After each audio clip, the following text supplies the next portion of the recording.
सर्वमङ्गलमाङ्गल्ये शिवे सर्वार्थसाधिके शरण्ये त्र्यंबके गौरी नारायणी नमोस्तुते।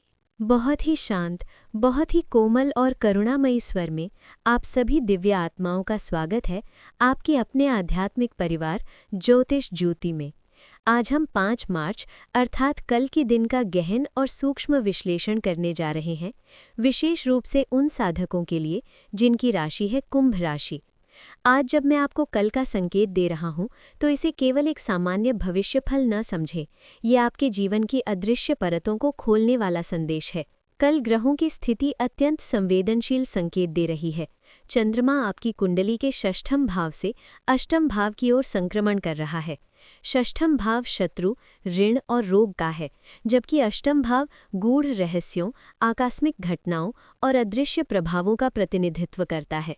यदि पिछले कुछ समय से आपको लग रहा है कि आपके कार्य अचानक बिगड़ जाते हैं, घर में छोटी छोटी बातों पर तनाव बढ़ जाता है, बिना कारण सिर दर्द, थकान या मन में अजीब सा डर उत्पन्न होता है, तो इसे केवल मानसिक भ्रम न माने। जब व्यक्ति की उन्नति का समय निकट आता है, तब कई बार नकारात्मक विचारधाराएं या ईर्ष्यालु ऊर्जा उसे विचलित करने का प्रयास करती है। मैं स्पष्ट कर दूं, डरना समाधान नहीं है, सजग होना समाधान है।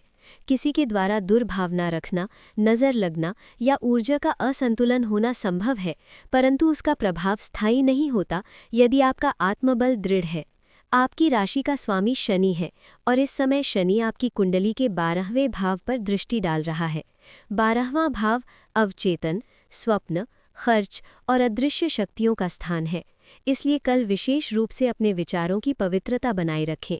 रात में देर तक जागना टालें और सोने से पहले प्रार्थना अवश्य करें। एक प्रेरक प्रसंग सुनिए। एक युवक था जिसकी प्रगति अचानक रुक गई। व्यापार में घाटा, परिवार में तनाव और मन में आशंका। उसने सोचा कोई उस पर बुरा प्रभाव डाल रहा है। वो भय में डूब गया।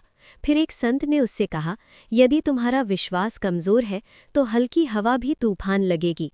उसने अपने भीतर के साहस को जगाया, नियमित रूप से दीपक जलाया, सेवा की और अपने कर्म सुधारे। कुछ महीनों में परिस्थितियां बदल गईं। संदेश ये है कि नकारात्मक ऊर्जा तभी प्रभावी होती है जब हम उसे शक्ति देते हैं। कल यदि आपको गहरी बेचैनी अनुभव हो तो प्रातः स्नान के बाद घर के मुख्य द्वार पर गंगाजल का छिड़काव करें। शनिवार या अमावस्या के निकट यदि समय मिले तो महाराष्ट्र में स्थित त्रयंबकेश्वर ज्योतिर्लिंग में रुद्राभिषेक कराना अत्यंत लाभकारी रहेगा। राजस्थान में मेहंदीपुर बालाजी मंदिर में हनुमान जी के दर्शन से भय और नकारात्मकता दूर होती है। और यदि दक्षिण की ओर जाने का विचार हो तो आंध्र प्रदेश में श्री कालहस्ती मंदिर में राहु केतु शांति पूजा करवाना आपके अष्टम भाव की अशांति को संतुलित कर सकता है।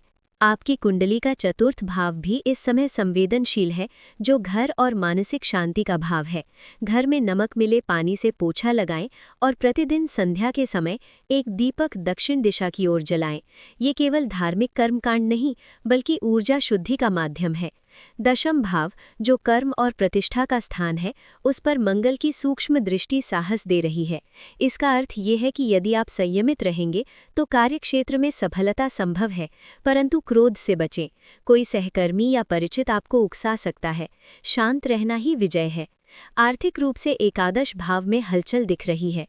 रुका हुआ धन धीरे धीरे वापस आ सकता है, परंतु किसी भी नए निवेश से पहले विचार अवश्य करें। यदि आप किसी पर अंधविश्वास करेंगे तो हानि हो सकती है। रात के समय 11 बार ओम नमः शिवाय का जाप करें। यदि मन बहुत व्याकुल हो तो तकिए के नीचे कपूर की छोटी डली रखें और प्रातः उसे जला दें। ये प्रतीकात्मक रूप से नकारात्मकता को समाप्त करने का संकेत है। याद रखिए, कोई भी बाहरी शक्ति आपसे बड़ी नहीं है। आपका आत्मविश्वास ही आपकी रक्षा है।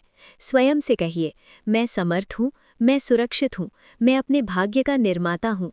दान, सेवा और सत्य का पालन आपके चारों ओर दिव्य कवच बना देगा।